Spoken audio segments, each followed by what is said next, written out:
யோவான் 3:19 போங்க. ஒளியானது உலகத்திலே வந்திருந்தும் மனுஷனுடைய கிரியைகள் பொல்லாதவைகளாய் இருக்கிறபடியினால் அவர்கள் ஒளியை பார்க்கிலும் இருளை விரும்புகிறதே அந்த ஆக்கினை தீர்ப்புக்கு காரணமாய் இருக்கிறது.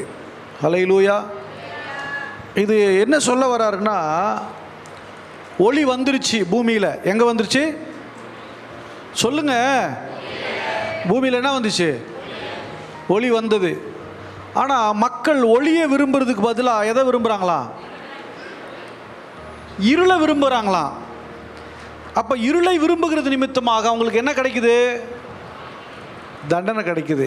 கவனிங்க, ஒளியாகி இயேசு கிறிஸ்து வந்துட்டார் பூமியில்.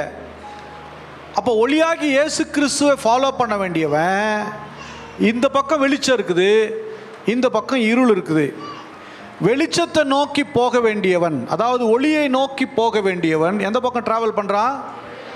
இருள் பக்கமாக ட்ராவல் பண்ணுறான். கொஞ்ச நேரத்தில் அவன் வாழ்க்கை என்ன பண்ணிடுது? அழிந்து போகிறது. அவன் நரகத்தை நோக்கி பிரயாணிக்கிறான். அவன் வெளிச்சத்துக்குள்ளே பிரவேசிக்க முடியாது. தேவனுடைய பிள்ளையே, நீங்கள் எதை நோக்கி பிரயாணம் பண்ணுறீங்க? உங்களுக்கு வசனம் தெரிஞ்சிடுச்சா? இயேசு ரட்சகர்னு தெரிஞ்சிருச்சா? அவர் சொல்றார், நானே மெய்யான ஒளி. ஹல்லேலூயா. நானே வழியும் சத்தியமும் ஜீவனமாக இருக்கிறேன்.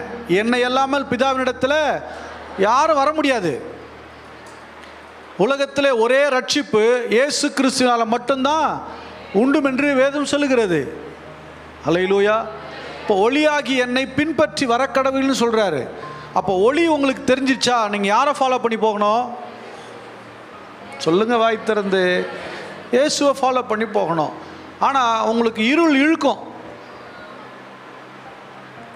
ரட்சிப்பு இலவசம். சொல்லுங்க, ரட்சிப்பு இலவசம், பரலோகம் இலவசம், பரிசுத்தம் இலவசம்.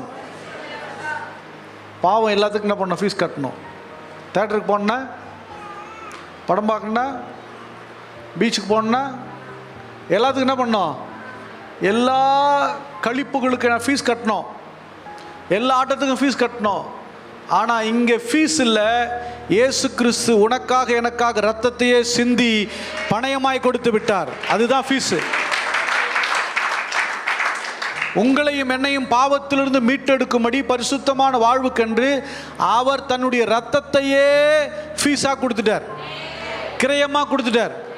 வசனம் சொல்லுகிறது, என்றைக்கு நீங்கள் இயேசுவை அறிந்து கொண்டீர்களோ, இரத்தத்தினாலே கழுவப்பட்டீர்களோ, நீங்கள் கிரயத்திற்கொள்ளப்பட்டவர்கள் என்று வேத வசனம் சொல்லுகிறது. அதாவது விலைக்கு வாங்கப்பட்டவங்க.